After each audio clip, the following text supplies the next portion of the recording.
నరసింహ నీ దివ్య నామ మంత్రము చేత దురిత జాలములెల్ల ద్రోలవచ్చు.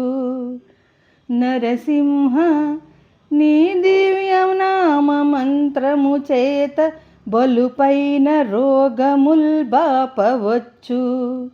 నరసింహ నీ దివ్య నామ మంత్రము చేత రివు సంఘముల సంహరింపవచ్చు.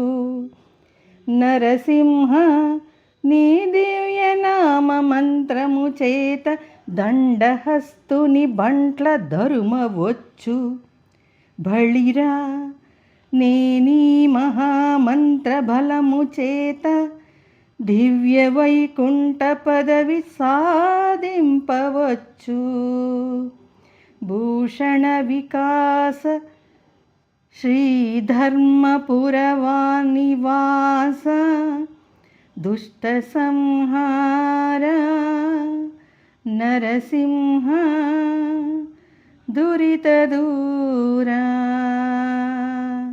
నరసింహ అమోఘమైన నీ నామమును జపించి పాపములన్నిటినీ పారద్రోలవచ్చు. కఠిన వ్యాధులను తొలగించవచ్చు.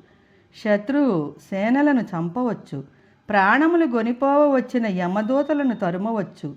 ఆహా, నేను గొప్పదగు నీ మహామంత్రము చేత దివ్యమగు వైకుంఠ పదవినే పొందవచ్చు గదయ్యా నరసింహ.